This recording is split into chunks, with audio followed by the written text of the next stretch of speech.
Olá, seja bem-vindo. O videocast do Comunidade Sicoob está no ar, pode entrar. E hoje estamos com 2 convidados que ajudam a desenhar o cooperativismo financeiro no Brasil há décadas.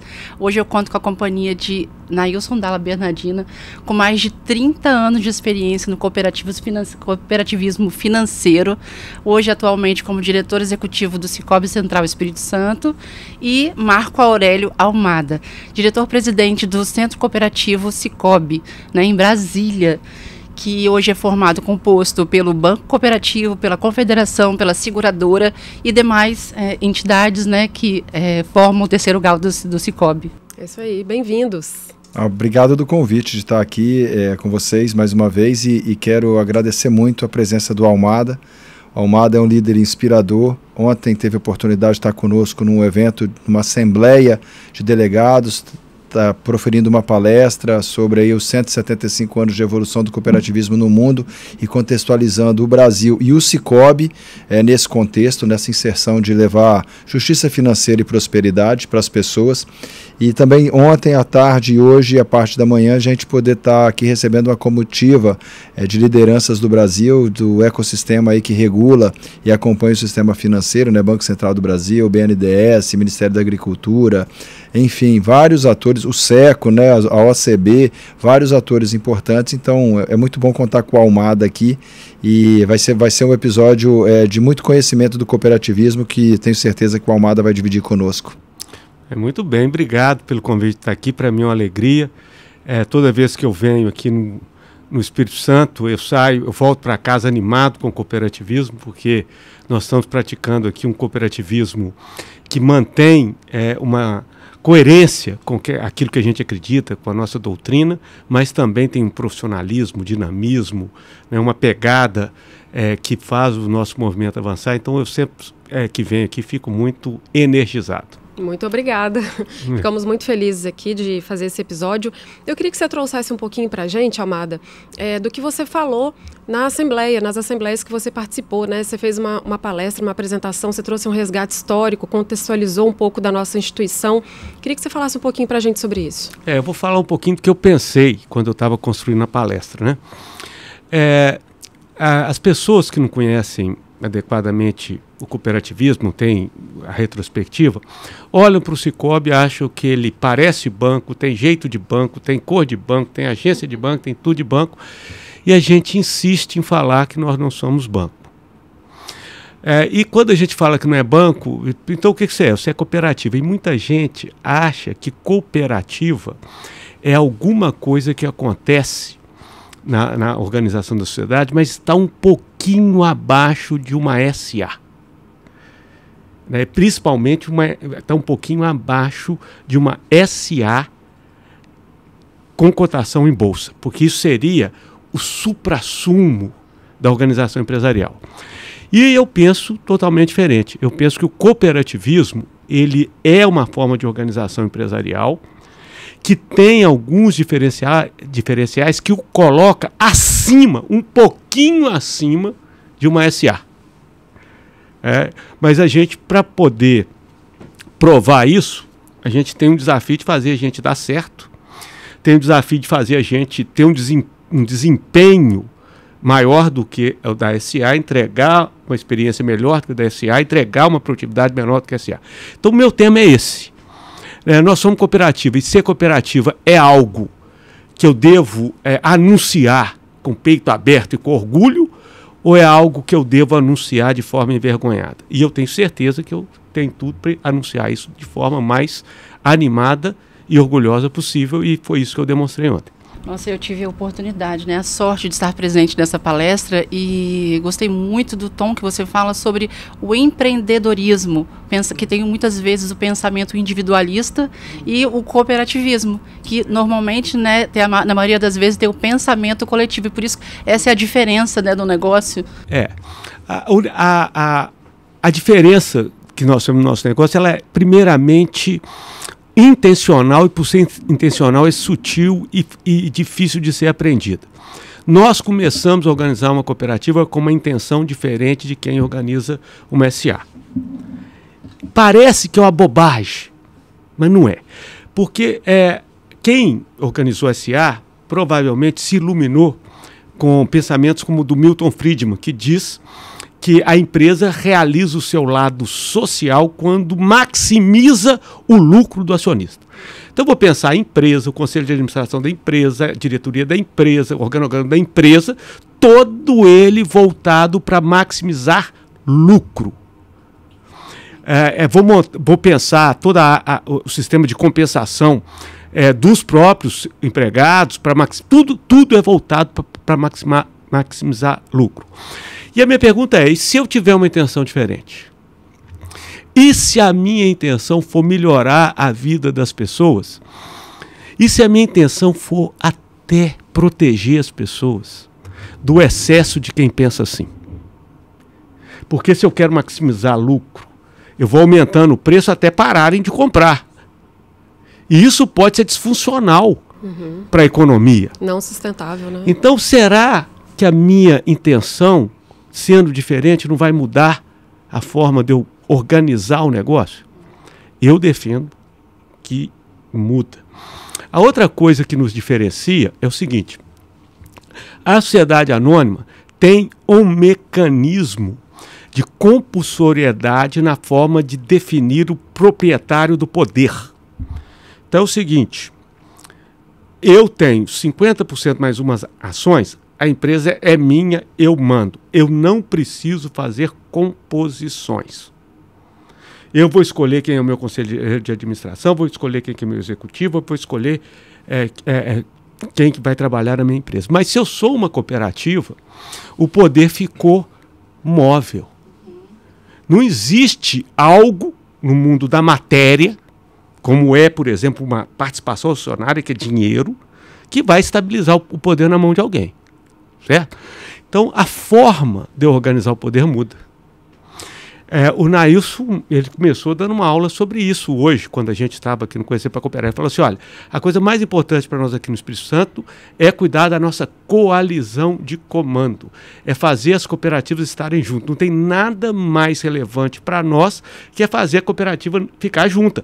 E quando eu estou falando do singular, tem nada mais relevante para o singular que fazer o grupo da governança dela, os delegados dela e os cooperados dela estar junto.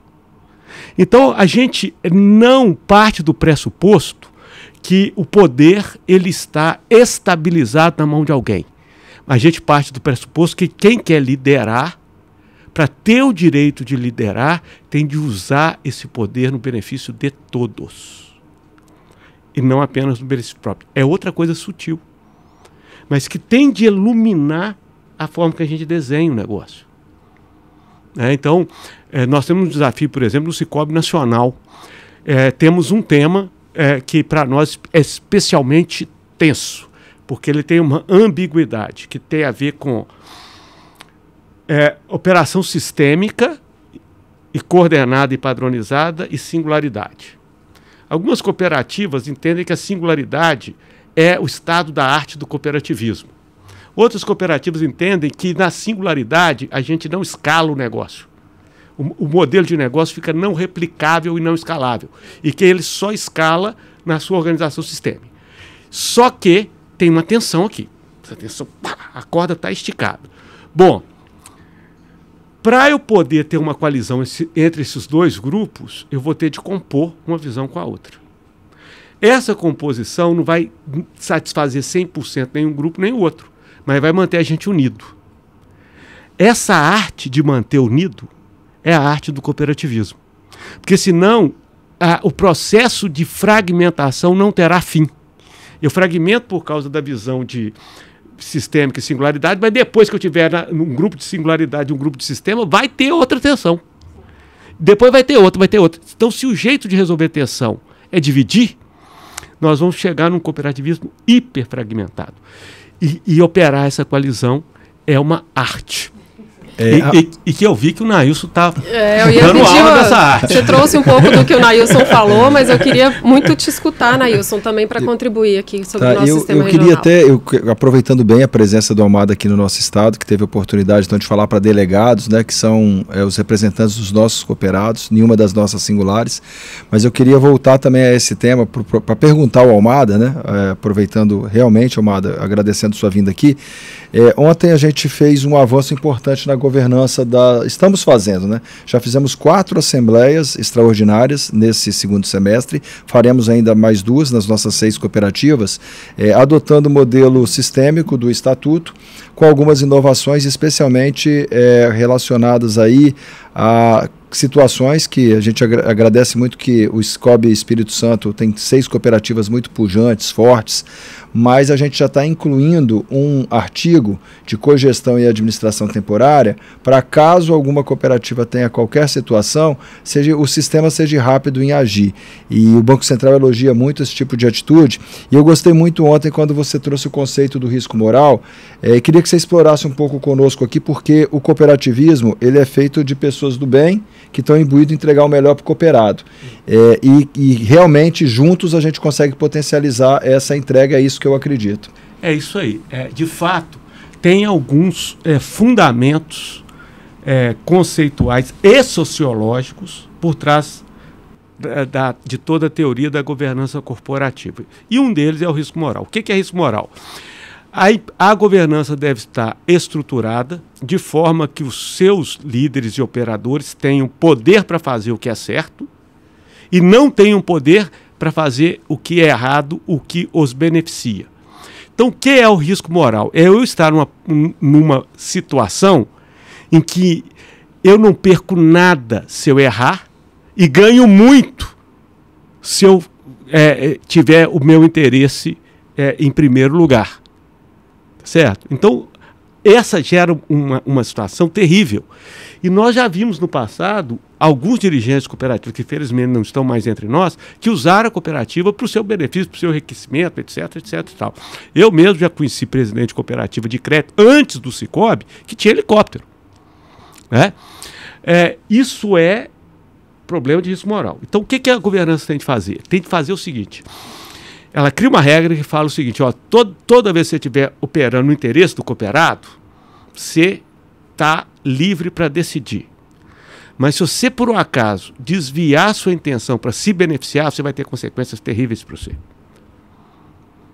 Você vai se dar mal. Presta atenção. Então, como é que funciona isso? A gente estipula um painel com indicadores de performance. A performance tem de estar convergente com o que o cooperado quer. E nesse painel, até porque a instituição financeira tem limites técnicos obrigatórios, Basileia, LECO, LEC, né, regras que sustentam a operação de crédito, formalização, etc. Então, você está operando e cumprindo tudo que tem de ser cumprido, companheiro, parabéns, é isso que a cooperativa quer, você é um líder cooperativo extraordinário. Agora, na hora que você não cumpriu o seu dever, tem consequências dramáticas para você. E a primeira delas é que se você não está conseguindo gerir sem desvios para a sua cooperativa, nós vamos colocar um administrador indicado pela central para ficar do seu lado, para te ajudar a encontrar o caminho da gestão correta. Mas se ainda assim não der certo, nós vamos, lamentavelmente, te afastar e vamos colocar outra pessoa para tocar a cooperativa, porque no final do dia, o que tem de ser preservado não é o seu interesse e não é o interesse do cooperado que a gente está atrás dele. Mas eu pode ter dado errado sem nenhuma questão ética envolvida. Eu simplesmente sou um hiperempreendedor e corri riscos em favor do cooperado. Né? Então, claro, algumas pessoas podem pensar assim, tem um erro que é um erro ruim e tem um erro que é um erro bom. E eu sou até partidário dessa ideia. Mas como a gente é instituição financeira, dentro desse painel tem um negócio que chama apetite e risco também. Tá certo? Então, o que a gente está dizendo é o seguinte: a governança estipula padrões e balizas. Quem opera dentro dos padrões e balizas tem de ter o máximo poder possível para fazer o que é certo, mas quem sai desses padrões e balizas tem de ter consequências e tem de acontecer rápido. Não dá para ficar esperando o problema crescer para depois fazer alguma coisa. Então, o Sicoob Espírito Santo está exemplar. Ele está exemplar porque ele entendeu que o fenômeno risco moral existe, ele tem sugestões de como ser administrado, a melhor técnica de governança indica isso, e precisa ter, então, os institutos que tiram o poder da mão de quem fez alguma coisa errada e coloca na mão de outro. Isso tem de acontecer de forma fluida. Então, eventualmente, a gente tem em algum lugar do cooperativismo, que espero que não seja no Sicoob, alguém discutindo se a norma é boa, se a norma é ruim, se deve fazer ou não. Aqui já está entendido. Já está entendido, já está expresso no estatuto como é que vai funcionar. Já foi levado para a Assembleia e o que a gente está vendo é o delegado consagrando algo que é moderno, que é aderente à boa governança e que vai garantir o futuro e a continuidade do cooperativismo. À medida que alguma coisa der errado, vai ser tratado e vai ser resolvido. Então foi assim uma experiência de Assembleia muito bacana e eu queria até publicamente reconhecer aqui essa velocidade e que o Sicoob Espírito Santo tem incorporado a boa prática de gestão empresarial e de gestão financeira. Obrigado, Almada, e assim, foi muito rico ontem, eu gostei muito. Quando ele falou aquela frase, e é o que a gente acredita, né? Nós somos eleitos e temos mandatos para fazer as coisas certas em prol do cooperado. Ninguém está com mandato para fazer as coisas erradas. E aí, com isso também, nós recebemos essa visita, né, dessa comitiva Conhecer para Cooperar, e que foi também riquíssimo conhecer um pouco dos nossos modelos, eles que estão rodando o Brasil todo, conhecendo modelos de cooperativa dos vários sistemas. Tivemos colegas de outros sistemas aqui também acompanhando a comitiva, e como que você enxerga esse movimento de aproximação das entidades que nos regulam, que ditam as normas, que nos fiscalizam, e os parceiros também, como os ministérios, enfim, eles estarem nos procurando para conhecer e entender melhor a realidade da cooperativa. Isso aqui é um processo brasileiro, Nailson, que gera inveja em muitos outros países. E eu falo isso porque eu tive a oportunidade de presidir uma confederação de bancos cooperativos europeia, que tem uma relação com o Banco Central Europeu e com os bancos centrais nacionais, porque lá na Europa a parte de normas e de supervisão está em cada país, e as regras gerais de funcionamento da economia europeia e umas sugestões para o processo regulamentar que cada país faz, sai da União Europeia, da Christine Lagarde. E lá, a relação entre autoridade monetária e cooperativa é tormentosa, é distante, é fria, né? O Brasil ele conseguiu construir uma relação diferente que causa até um certo espanto no mundo. Por quê? Como nós construímos uma sociedade que vai se civilizando com certo atraso com relação aos países desenvolvidos, europeus, alguns países asiáticos como o Japão, os Estados Unidos, a gente ficou com um gap de constituição de instituições legais, que são leis e normas, e até de instituições públicas. Essas instituições foram introduzidas na realidade brasileira tardiamente comparado com aqueles países e ficaram atrás deles. Então, o nosso Banco Central ele ficou um Banco Central com muito menos regulação, com muito menos instrumentos que o europeu e o americano. Mas lá atrás a gente teve uma felicidade, né? Nós tivemos um plano econômico que foi a tragédia, 43 bancos viraram 3 bancos, por concentração bancária, foi uma quebradeira danada. O sistema financeiro nacional, então, ele encolheu e o nosso Banco Central ficou na condição de ter de reorganizar o sistema financeiro brasileiro, incluindo aumentando níveis de competição, novos atores para competir melhor para o preço cair. E aí ele entendeu que conversando com a sociedade ele podia acelerar o processo. E paulatinamente o nosso Banco Central deixou de ser um Banco Central que só conversa a norma em Basileia, que é onde surgem as ideias, e põe aqui para rodar, para pegar as ideias de Basileia e falar assim, mercado, se eu aplicar essa ideia, alguém está enxergando uma disfuncionalidade nela? Isso foi um ato de coragem do nosso Banco Central, que o mundo reconhece. Nós, do cooperativismo, aproveitamos muito essa oportunidade e passamos a ser proativo. Toda a audiência pública a gente passou a participar, a gente começou a marcar reunião com eles, e eles viram que a gente estava querendo a mesma coisa que eles, que era um sistema financeiro mais diversificado, mais dinâmico, mais competente, que entrega mais valor para a sociedade.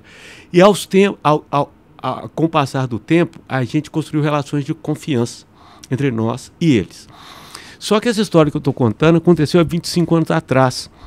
E nós estamos com um probleminha, que a turma que participou desse processo está aposentando. E nós também já estamos quase. Tá certo? Então a gente precisou pensar nas próximas gerações de servidores públicos e das próximas gerações de líderes cooperativos. E a gente falou, por que não então fazer um programa, assinar um convênio entre a UCB, Banco Central, Ministério da Agricultura, MDA e BNDES, para a gente fazer uma inserção no cooperativismo e para eles conhecerem o cooperativismo por dentro. E eles toparam, né? Então, o que a gente tem aqui? Nós temos o Banco Central. O Banco Central tem 4 departamentos que nos afetam de maneira muito direta, que é o Departamento de Supervisão, porque ele nos supervisiona. É o Departamento de Norma, porque faz norma para a gente cumprir.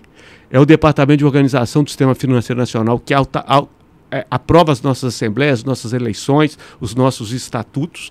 E tem lá um lado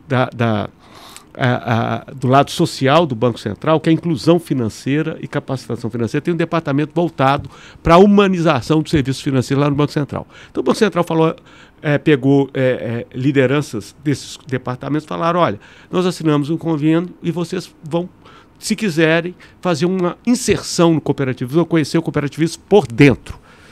E cooperativas de crédito, Sicob, Sicredi, Cressol, Ailos, cooperativas solteiras e tal. E o grupo ficou misto. Lideranças de todos do cooperativismo em todas as suas cores e sabores, com esses funcionários públicos. O que está acontecendo? O poder público pode conhecer melhor a gente e a gente pode conhecer melhor eles, e depois que a gente for discutir normas e auditorias, etc. Então vai discutir num ambiente não de desconfiança, mas num ambiente de confiança mútua. Eu tenho certeza que o Banco Central não vai deixar de fazer o que ele tem de fazer, mas vai fazer com nível de compreensão maior. Bom, e o que o MDA, o MAPA e o BNDES estão fazendo aqui? Não, porque esse pessoal faz funding de políticas públicas de crédito que ou resolvem problema de taxa ou de prazo de operações. Nós somos um agente privado, fazemos um crédito de natureza comercial. Tem hora que o crédito de natureza comercial não veste a necessidade do produtor rural, nem veste a necessidade da pessoa física, jurídica, microempresa, média empresa. Então o poder público faz políticas públicas de pegar um crédito que é meio quadrado e arredondar ele para determinados fins. E quem que opera esses programas de crédito? MAPA, MDA e BNDES. Então a gente, no mesmo evento, pega quem regula a gente, quem pode fazer a gente poder fazer mais coisa ou menos coisa, com quem pode trazer funding para a gente.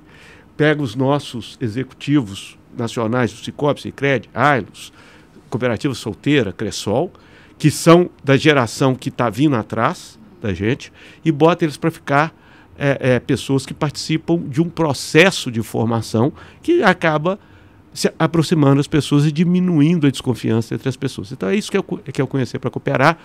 É uma coisa bem brasileira, bem moderna e que com certeza terá grandes dividendos para nós no futuro. Você trouxe essa contextualização, né, do nosso modelo de negócio, falou da nossa relação, do nosso estágio em relação a outros países, né? E um diferencial grande que a gente tem no cooperativismo é o relacionamento. Né? Então isso faz parte da essência do cooperativismo e o Sicob tem isso de forma muito, muito intrínseca mesmo, né? A gente não é uma verdade, uma mentira escondida com uma cara de verdade, né? Queria que você trouxesse um pouquinho dessa essência para a gente, assim, do relacionamento, do quanto que é importante e o quanto que isso faz parte do nosso modelo de negócio. Então, temos muitas formas de explicar essa relevância que a gente tem. Algumas mais filosóficas, que são as que eu mais gosto, e algumas são um pouco mais objetiva e um pouco mais direta, tá certo? Mas eu quero dizer o seguinte, o coração do business de qualquer banco é discernir bom tomador de crédito de mau tomador de crédito. Esse é o coração do negócio. Isso pode ser feito com subjetividades consideradas ou só com objetividade. A objetividade pura é estatística, é dado numérico. O dado numérico, ele é zero empatia. É frio, né? Ele é frio. Mas ele alimenta motores de discriminação de tomadores de risco de crédito poderosíssimos. Bom, só que aí sobra gente sem tomar. O que faz com esse povo? Põe no paredão e mete bala? Ou arruma um jeito de incluir esse pessoal no processo?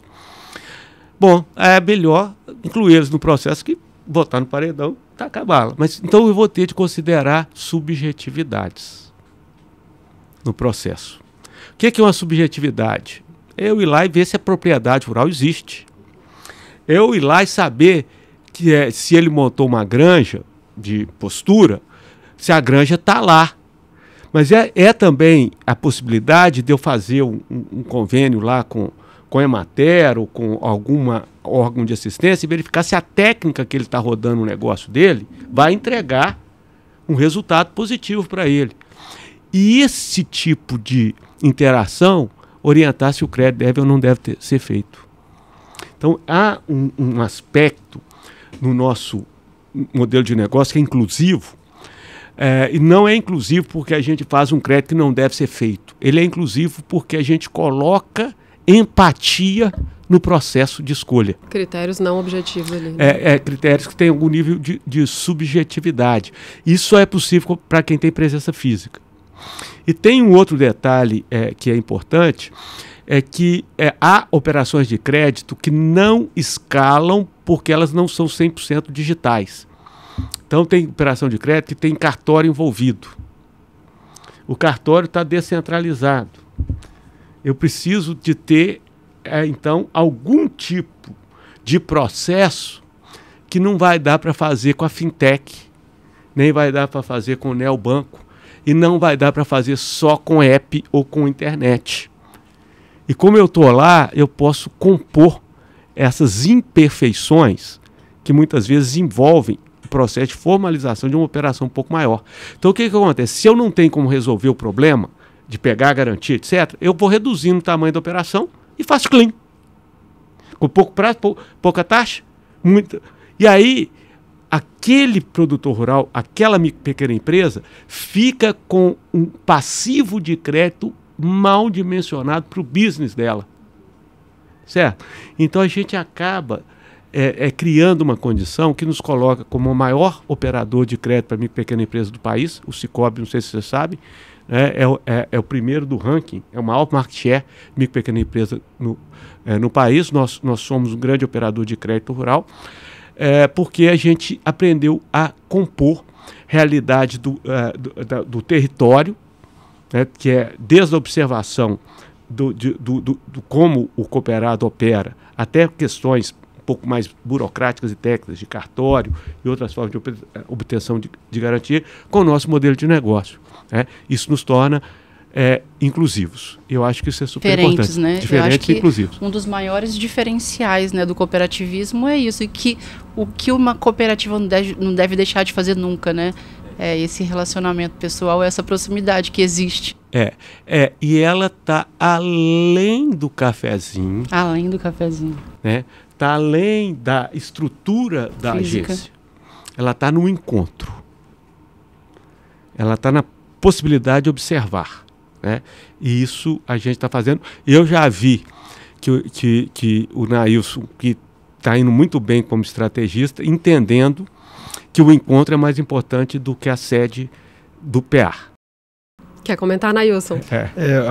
Essa abordagem vem assim, a gente tem muitas agências físicas que são importantes para o relacionamento, mas mais do que isso a gente precisa estar no dia a dia das pessoas, dos nossos cooperados. Então, estruturas diferentes, como nós estamos testando, o Café Hall é um exemplo disso, e também o investimento em pessoas, na qualificação, na técnica, no conteúdo, para que a gente possa dar melhores orientações aos nossos cooperados. Esse é o estágio que nós estamos, que pode ser que no futuro a agência não tenha a relevância que tenha hoje para ocorrer esse encontro citado pelo Almada.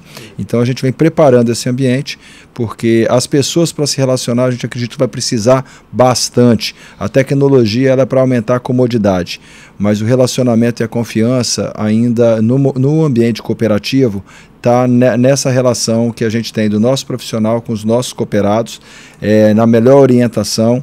O sistema financeiro ele é complexo e vai continuar sendo cada vez mais complexo. Então a gente enxerga muito, pelo menos aqui eu vejo outros colegas de outros sistemas regionais também entendendo dessa forma. Então pode ser que daqui a pouco a gente tenha algum outro movimento diferente de abrir tantas agências. A gente ainda vai ter esse movimento.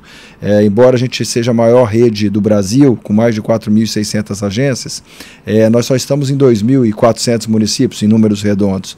Então a gente tem muito município ainda que a gente pode estar atendendo, mas em formatos diversos, né? Mas eu queria aproveitar, a gente está, eu acho, chegando mais ao final aqui, para pedir ao Almada, assim, para ele trazer uma visão dele agora de futuro, né? Eu falei um pouco com a equipe que esteve aqui, os visitantes, sobre a importância do resultado aliado com ganho social, né? A gente tem que gerar resultado para retroalimentar o patrimônio da cooperativa, para a cooperativa continuar crescendo, mas desde que a gente faça a entrega desses resultados com o propósito, que é gerar um custo mais competitivo, um produto na hora certa, e um produto que efetivamente o cooperado precisa, sem pegadinhas nas cláusulas, né? E isso que a gente tenta imprimir no nosso dia a dia. Mas olhando para o futuro, Almada, a concorrência vem aumentando em todas as esferas, né? A tecnologia. Como você que conhece o mercado financeiro a fundo, está há mais de 40 anos nessa estrada, muitos anos no cooperativismo, enxerga os nossos desafios de futuro.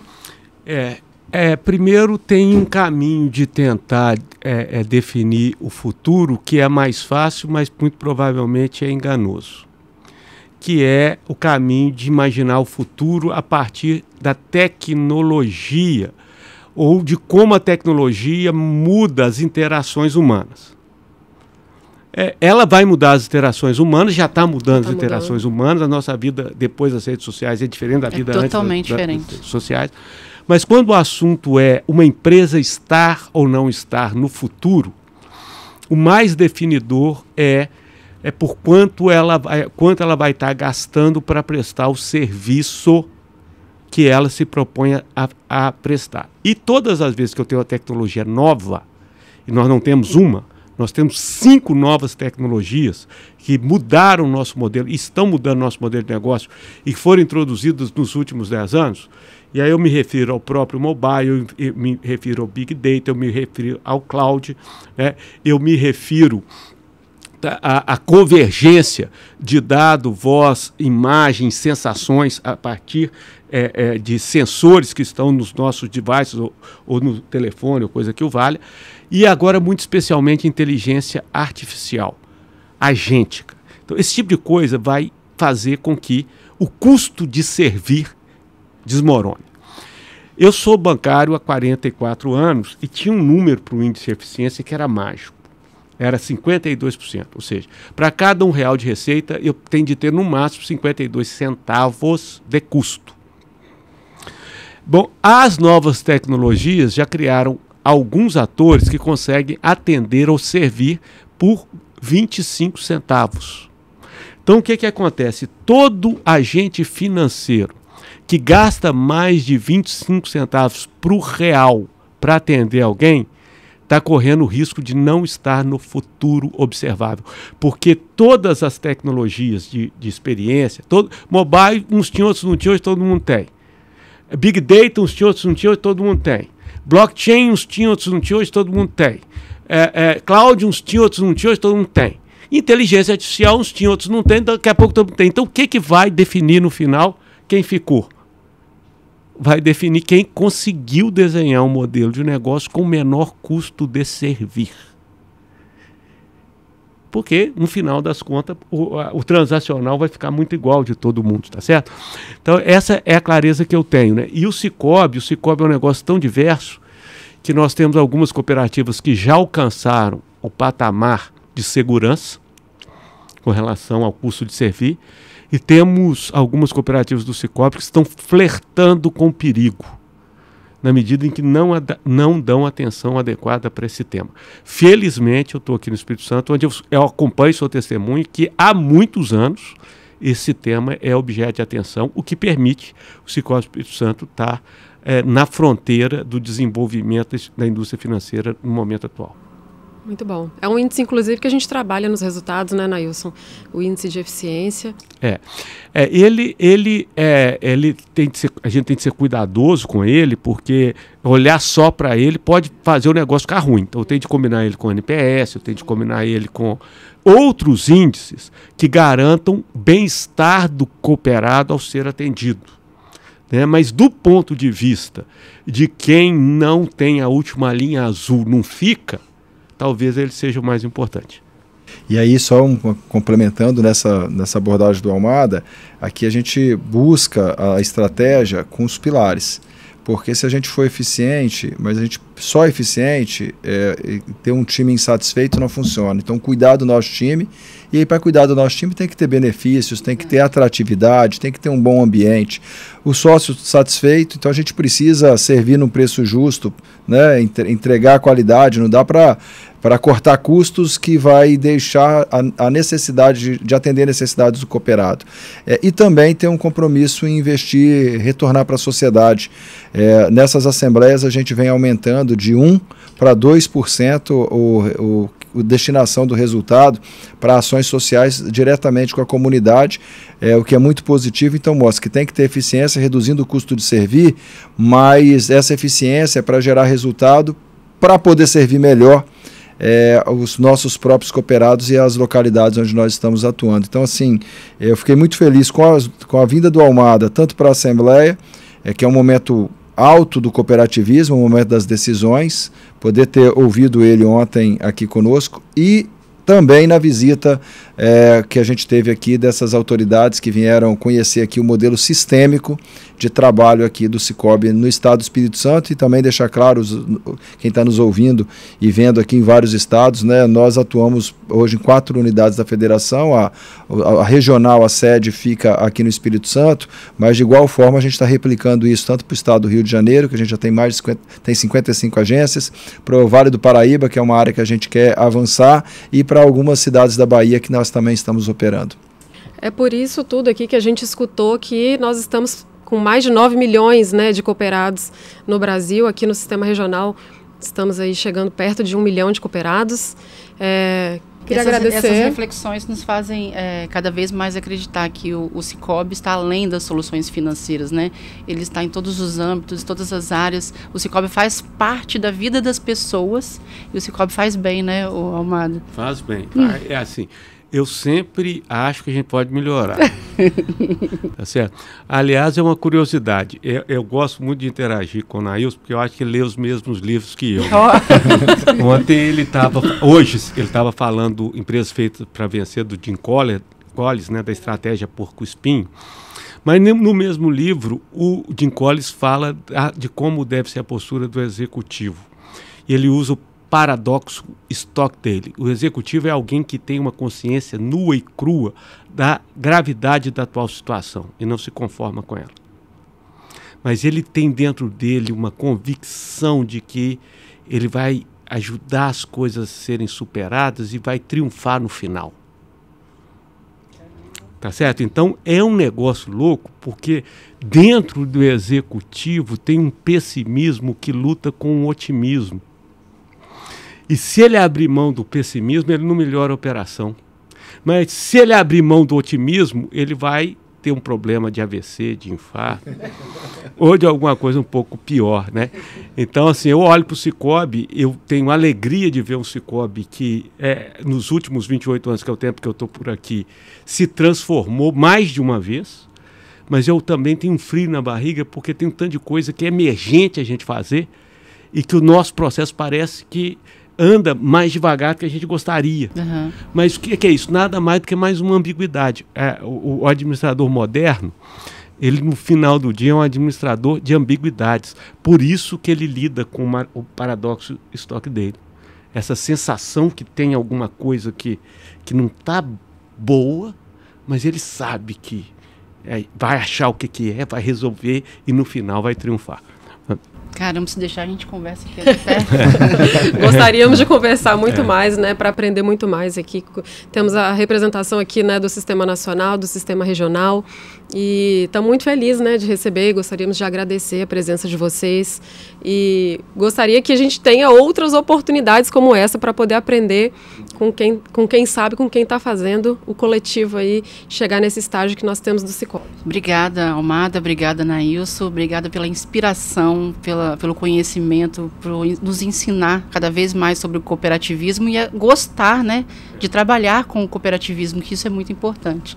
Obrigada a todos vocês e vamos nos despedir. Isso aí, vamos despedir. Queria convidar você que ainda não é membro do Comunidade Sicoob, acesse www.comunidadesicoob.com.br e torne-se um membro para cada vez mais ter acesso a conteúdos como esse que a gente trabalhou aqui hoje. Quando você se torna membro, você recebe benefícios exclusivos, tem benefícios exclusivos, né? Novidades em primeira mão, você tem notícias do Sicoob Espírito Santo, Sistema Regional, Sistema Nacional em primeira mão, é um benefício e você fica por dentro de tudo que a gente tem feito por aí, né? Então, muito obrigada mais uma vez. Obrigado, eu que agradeço. Obrigado, Samara. Obrigado, Amada. Até mais. Tchau, tchau.